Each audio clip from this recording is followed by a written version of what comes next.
So first of all, I want to say thank you for the honor of being invited to speak at the Zola conference. I wish that I could attend in person. However, I'm very grateful that this technology exists that allows me to connect with you from a distance. Well, this talk has its origins in 10 years of conversations in my mind, standing next to the chiropractic table, getting ready to deliver the adjustment. And in the beginning, those conversations focused on competence, on my ability to deliver the goods. And over the years, they morphed. And as I increased in my skills and gained the confidence that people would get up off the table with more flexibility and fluidity in their spine, a greater mind-body connection, and a greater expression and experience of vitality, that conversation became one of contribution. What was my role in their lives? And the answer to that question for me was that I play a supportive role, assisting them living out the role of hero in the story of their own lives, which I believe is exactly as it should be. And then I also realized that that's not true for everyone who got on the table. For a lot of people, they did not have that connection to their own story. They lacked a sense of meaning and purpose in their lives. And the adjustment made them more comfortable in some ways, but also enhanced their suffering in others, because as our experience of vitality increases, so does the intensity of our experience of everything happening in our lives. And so if something in our lives is making us miserable, if we have that sense of anxiety over a lack of purpose or meaning, it's only going to get worse as someone gets that enhanced vitality from the adjustment. And I think one of the reasons for this is staring me right in the face right now. I'm looking at a camera right now. I don't see you. I would love to be there in person, interacting with you, feeling the energy back and forth between crowd and speaker. It's a great experience. This is very flat. It's one-dimensional. It's not 3D. It's not immersive. And I think that's how life is for a lot of people. Our lives are mediated through technology. Almost everything we do is in front of a screen for many of us. And that creates a lot of disconnect. And even before life was about screens, there was a disconnect from the natural world.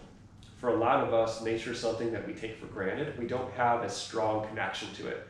And as humans, that's a very critical thing for us. Being connected to the natural world, understanding its cycles and its rhythms.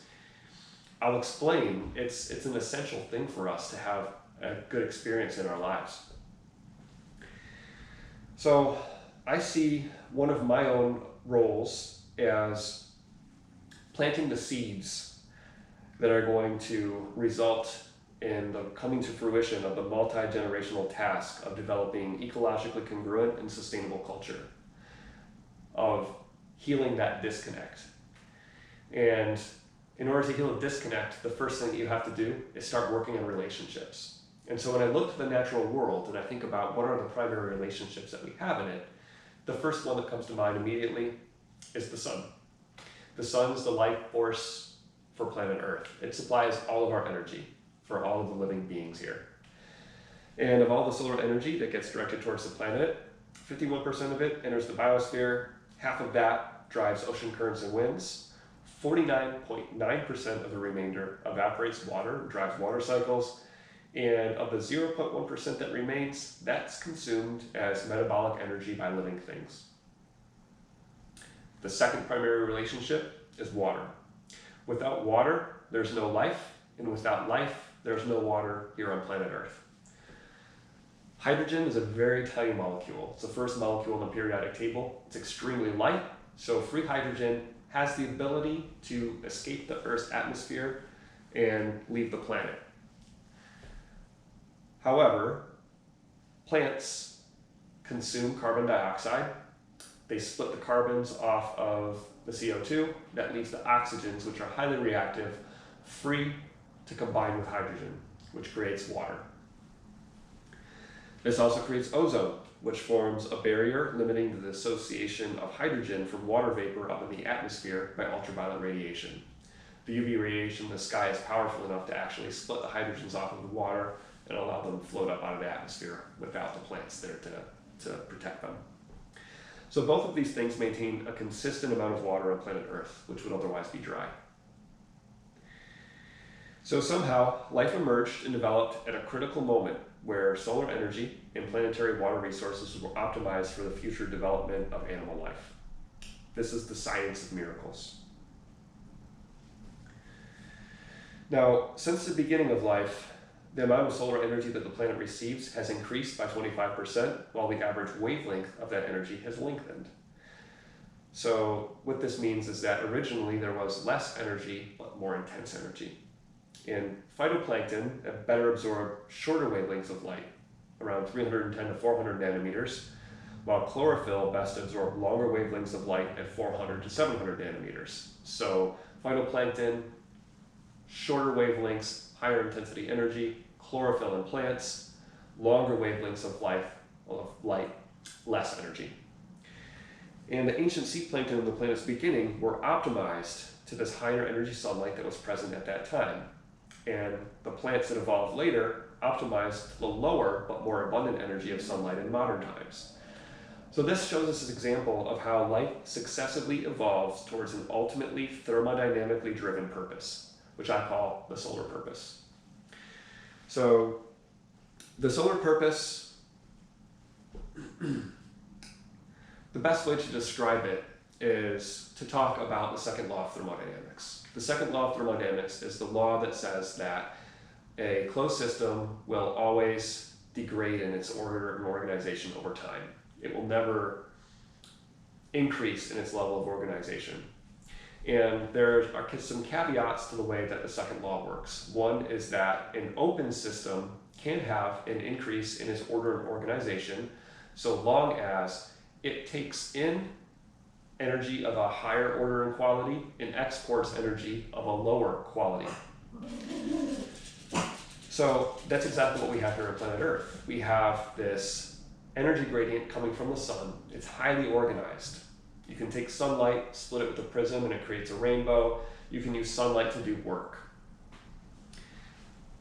Living things take in the sunlight, they transform it and convert it into infrared radiation.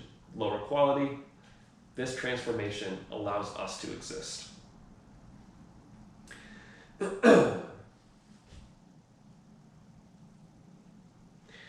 So plant life stabilizes the planet, but it's actually very inefficient with its energy use. And this is on purpose to maximize energy production and maximize entropy production. Plant life emerged to transform the gradient of solar energy, and the end result was the stabilization of planet Earth in a globe with a consistent temperature and amount of water.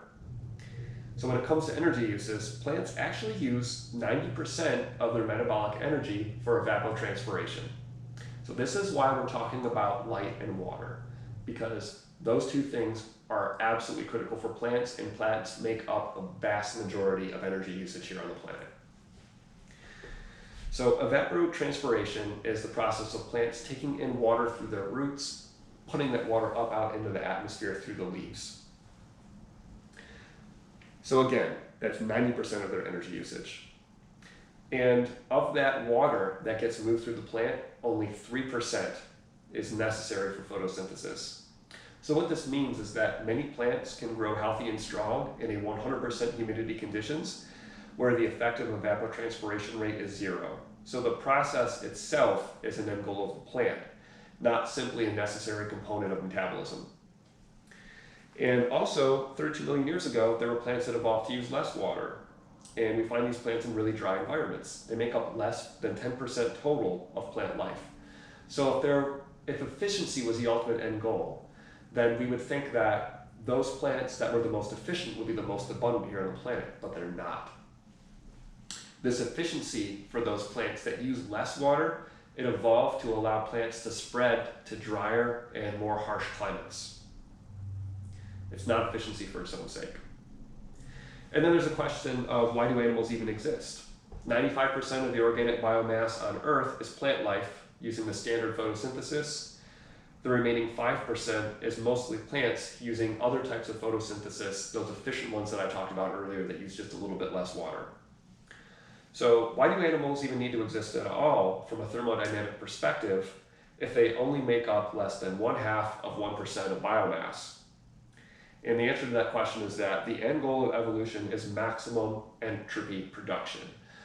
We want to take the maximum amount of solar energy that comes on planet Earth and trap it and convert it from that highly organized solar energy white light that we can convert through a prism into chaotic infrared that we need special goggles to see. And plants aren't mobile. They depend on animals for movement and fertility. The truth of it is that with our short mobile lives, animals are brilliant tools for seed dispersal. We take plants from one place to another, and then we die, and then we return to the soil, increasing its fertility, creating new environments for plants to move and spread around the planet. Your thermodynamically given mission is to further the abundance of life on Earth by tending to the health of ecosystems that comprise it. Humans are what's known as a hyperkeystone species. We can modify the terrain and transform the environment around us. Terence McKenna described humans as nature's greatest gamble.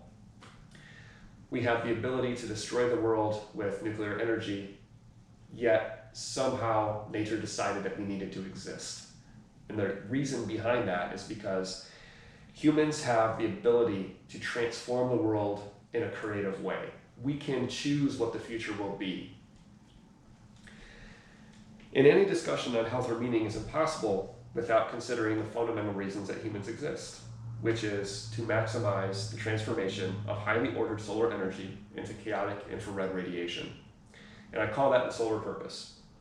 This is to maximize the abundance and diversity of life on planet Earth in order to offer up chaos to the universe in exchange for brief moments of joy and harmony here on planet Earth. Your happiness comes from being in service. You are here for the Earth. It's not here for you, but we do get to enjoy it. And there's been an end goal from the beginning, and this isn't in an apocalyptic way. I believe the end goal is the maturation of life's expression here on the planet. And this idea of an end goal isn't new to either science or philosophy. So there's a combination of three Greek words in a pun that was developed by Aristotle. The word is called entelechy. Please, I apologize if I butcher these words, but entelechy is a combination of these three words. One is entellus, which is complete or full grown. Another is akein, which is to hold fast to a way of being. And another is telos, or a completion, an ultimate objective or aim. These three are combined together in a pun, and the pun is the word endelekeia, or persistence. So entelechy incorporates the energetic momentum of an ultimate end, meaning, or purpose into the beginning of anything. So any holistic and emergent system of interrelated things, such as Gaia, contains within itself, at its inception, a vision of an ultimate goal that it will adhere to with vigor, something like the omega point of Teilhard de Chardin. And Gaia conspires to generate an abundant future, and ecology has several properties that ensure this. The world we see around us emerged as a holistic system of synergistic organisms that push each other to evolve towards higher and higher levels of organization and ability that enhance the capacity of the entire system. These enhancements are examples of the property known as emergence. Emergent properties are those that only exist within the system as a whole, separate from the properties of its individual components. This makes the whole greater than the sum of its parts. This is why ecosystems are so essential. They allow all their individual components to express higher levels of potential. The process Gaia uses to express these higher levels of potential is called succession, and inefficiency is built into this on purpose. In order to fulfill demands of entropy of the second law of thermodynamics, living things must offer up more chaos to the universe than the coherence and order contained within them. And ecosystems fulfill this demand by developing hierarchical levels with more complexity and diversity that are perfectly inefficient in their energy usage. So most of us know these levels as food webs. It's a very simple concept. Another fascinating thing about food webs is that just as plants are incredibly inefficient in their energy use in the way that they use so much of their energy just to bring water up through their roots into the atmosphere, only 10% of the energy moves from one trophic level to the next is maintained within the system. The remainder dissipates as chaotic heat out into the universe. So when a mouse eats a plant, it's only 10% of the energy that remains inside of the mouse. The rest releases as radiated heat. When a hawk goes and consumes that mouse, again, 90% of that energy is lost. On and on up the levels. So the process of developing and maturing these food webs, these hierarchies, is called succession. It's a Latin word with roots that means to succeed at higher and higher levels. And what does succession look like, and can you measure it? So succession results in systems with the following. They have more energy capture. They have more energy flow within the system. They have more cycles of energy and material. They have a higher average trophic structure. They have higher respiration and transpiration. They have a larger ecosystem biomass. And they have more types of organisms with greater diversity. So because of this, because the prime purpose of life is thermodynamically driven to orient us towards energy, to allow us to interact in these food webs, in these hierarchies, to convert the sun's energy into infrared radiation, the main task of life's intelligence is to optimally orient our actions relative to energy flows. And nature is simultaneously synergistic and cooperative, but also competitive and hierarchical. So those individuals and organisms with the greatest harmony and coherence relative to energy flows are those that thrive and live lives of abundance. We constantly balance the need to direct energy internally to maintain our internal organization, for example, healing, and directing energy outwards in the quest to obtain more by gathering resources. This is true for plants and for animals. When a plant is growing during the growing season, it has to make a choice. How much energy does it put into producing chemicals in its leaves that act as its immune system relative to storing energy in its roots as carbohydrates for the winter or for the spring when it's time for it to reemerge its leaves? It's true for animals. Lions have to know when to rest and when to hunt. Energy has cycles of availability, but it all comes from the sun. There's daily cycles, there's seasonal cycles, and annual cycles. And mature ecosystems are able to regulate the availability of energy through the life cycles of the plants and animals that comprise them. These biological cycles extend the seasonal availability of energy.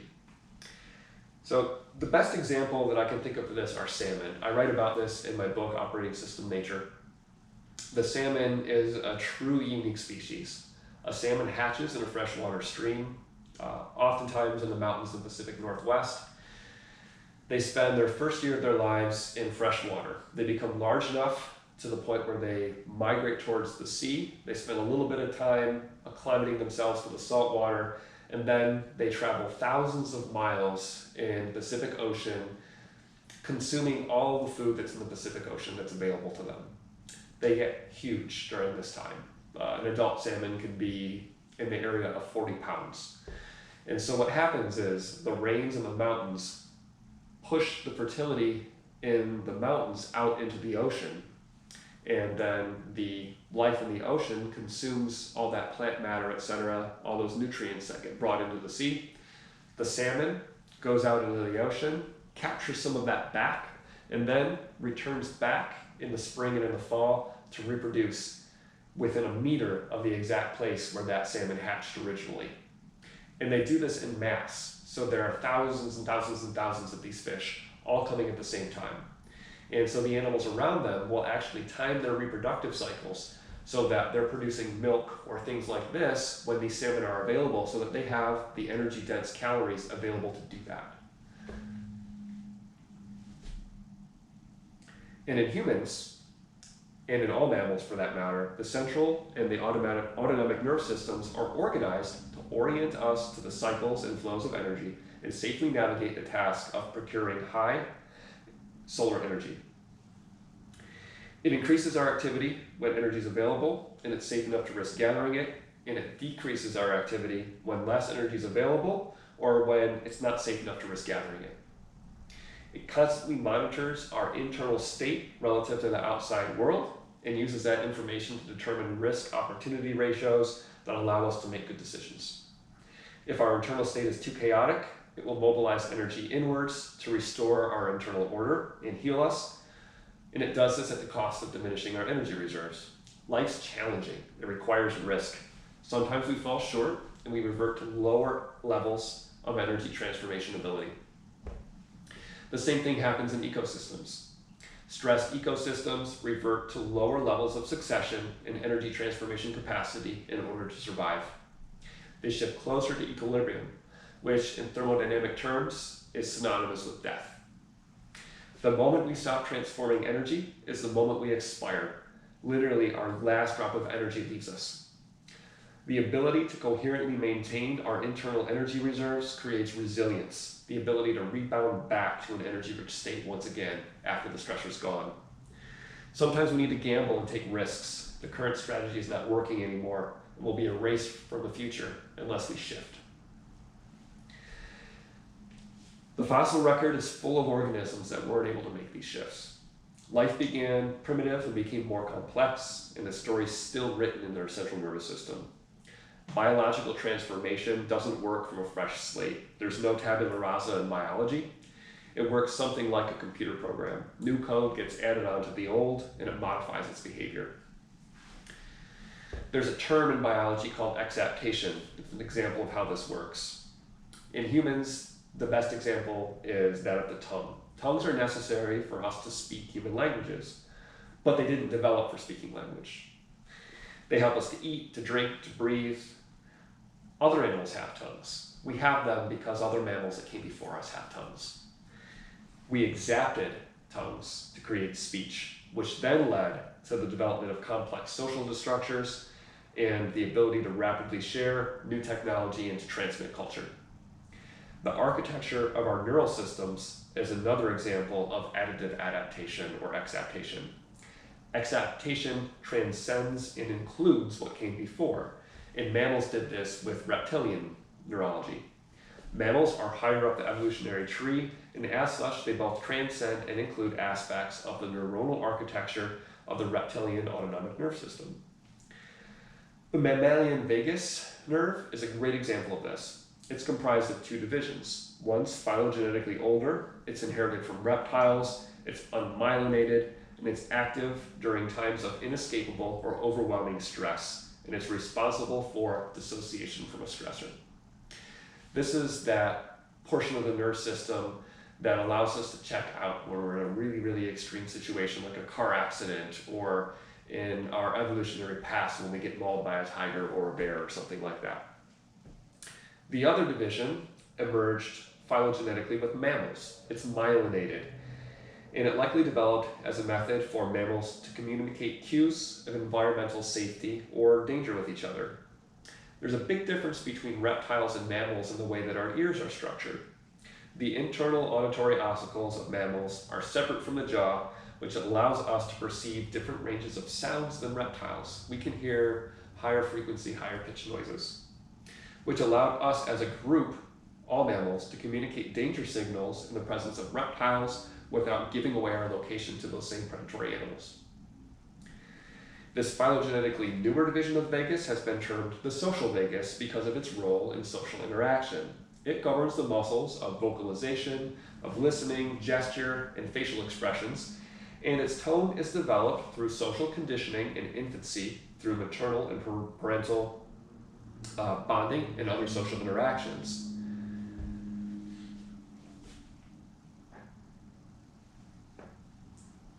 These different divisions of the vagus couple with the sympathetic nervous system and parasympathetic nervous system to create different perceptual states.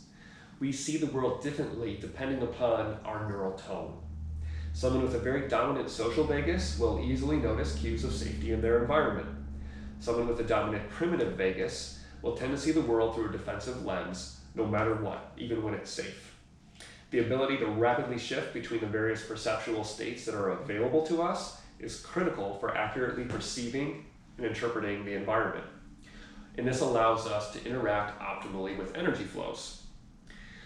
If the world around us is extremely dangerous, then it's probably best that we step back and maintain our internal energy reserves and wait for a time when it's safer for us to go out and accumulate more energy.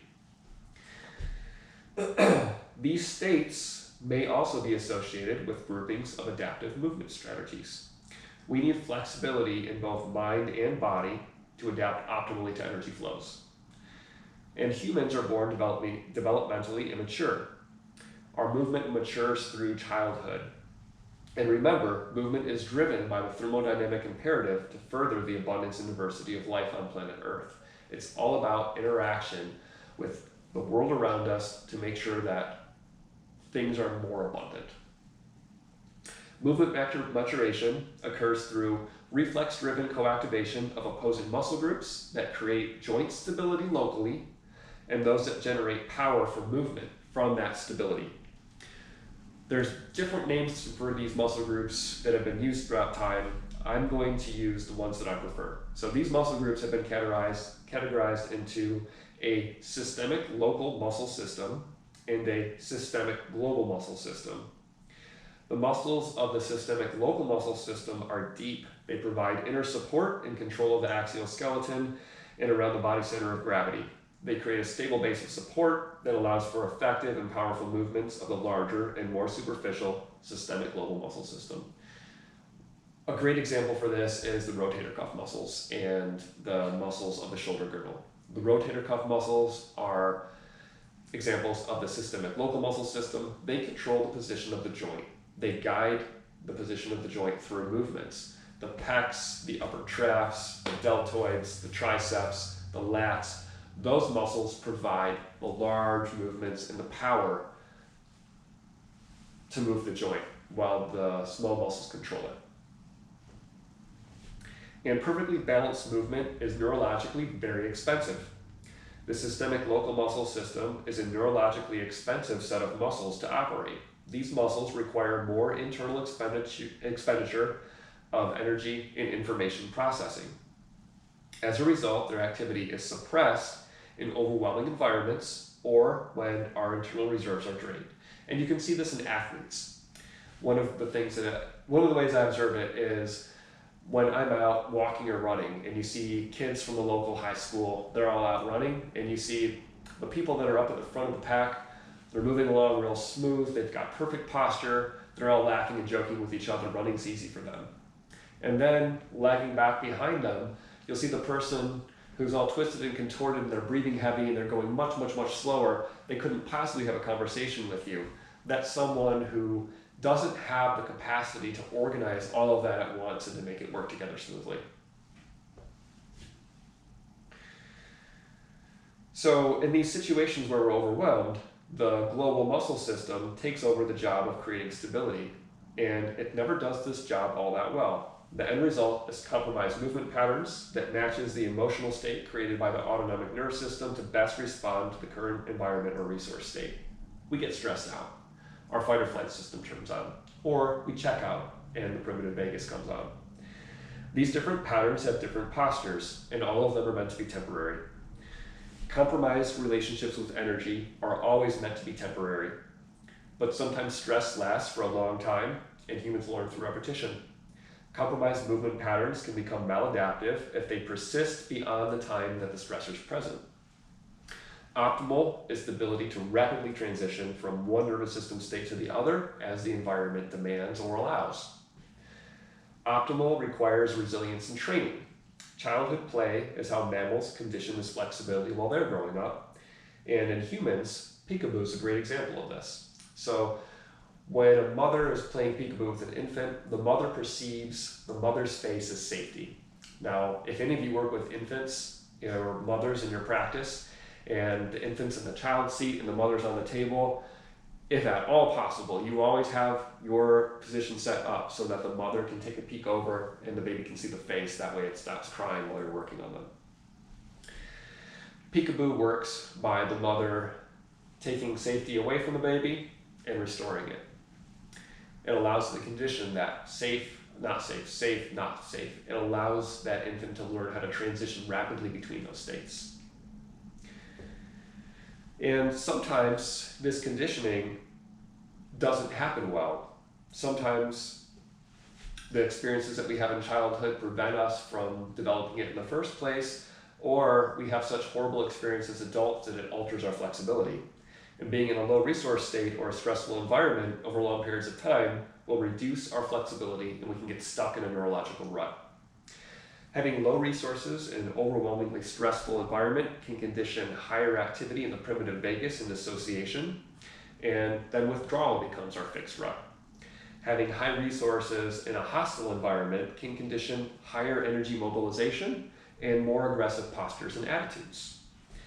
Having low resources in a safe environment is still stressful because the organism's placed at a competitive disadvantage. It has its own strategies, postures, and attitudes there too. Having resources in a safe environment conditions the organism to accumulate and invest energetic resources. It works very well until the environment changes and that adaptive strategy begins to fail. Things can be too good for too long for someone if they don't work to develop that flexibility. Things won't always be good for everyone. We all encounter challenges at some point in our lives.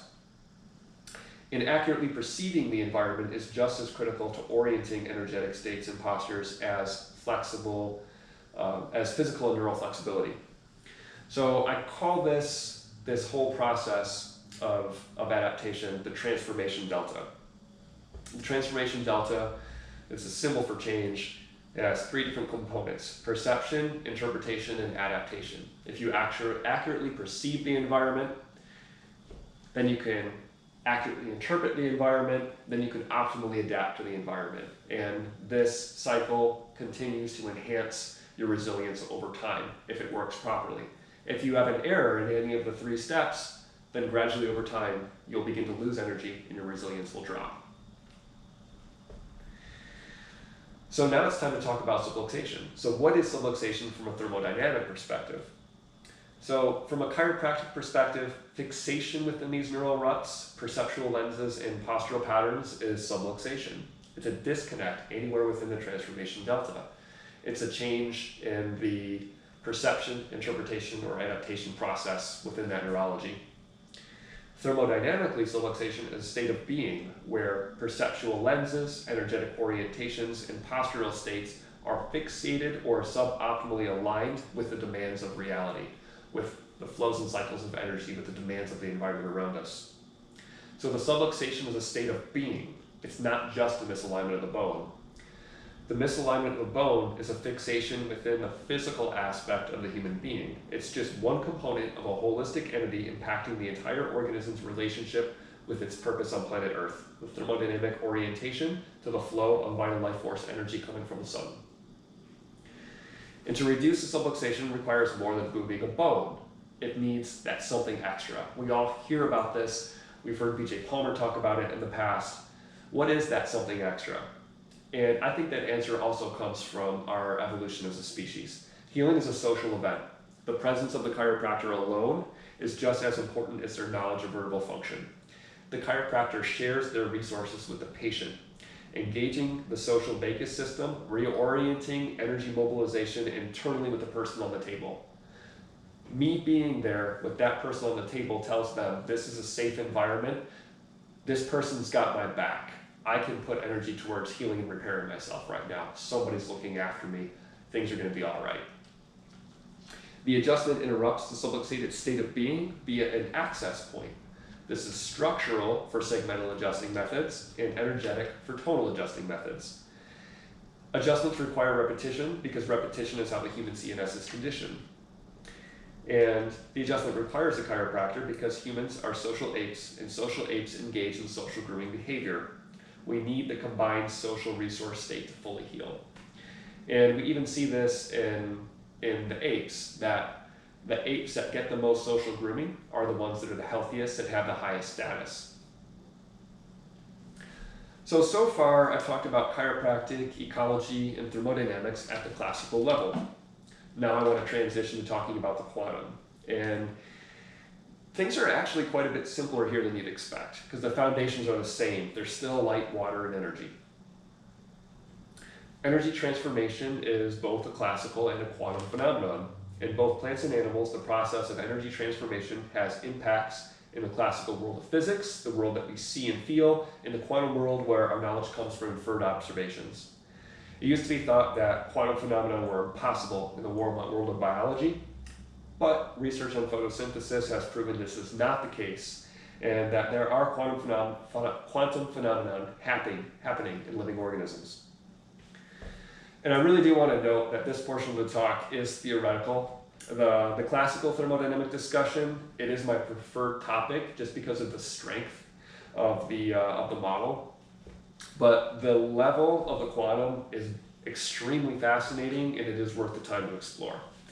So in biophysics, one model of human organization describes us as a multi-well quantum energy system that is formed of nested coherent domains made up of hydrated connective tissue with special properties. It's impossible for me to go in depth on this in the amount of time that I have, but there's a lot of research on how water interacts with connective tissue and a lot of special properties that are associated with it. And coherence is defined as groups of electromagnetic waves, such as light, where all the waves coincide in phase and time. So it's a wave phenomenon. And in these domains, the peculiar qualities of water allow for the trapping of photons or light energy within them. And because these domains are nested together, they form larger coherent domains which make up the organs and the systems of the body, and ultimately, the whole organization is an extended superdomain. So it's a coherent system altogether in one unit, nested. And this superdomain accumulates energy and matter from outside and must occasionally purge energy in order to retain coherence. So this is where the thermodynamics enters into this part of the theory as well. So the ground state of these coherent domains has less energy within it than the individual particles that comprise it. So in this case, the whole is simultaneously more and less than the sum of its parts. So when all of these molecules come together and form this coherent domain, they actually purge energy outside of the system and they drop to a lower, more stable state. They're sharing energy with each other, which makes it sufficient. So it's not that it's like a low energy state, it's just that it's coherent, energy has to move through it and escape out. So we have to bring energy from the outside, we transform it at the quantum level, and then we purge a certain amount to maintain a dynamic energetic stability within us, where energy is shared coherently in the form of waves within the body.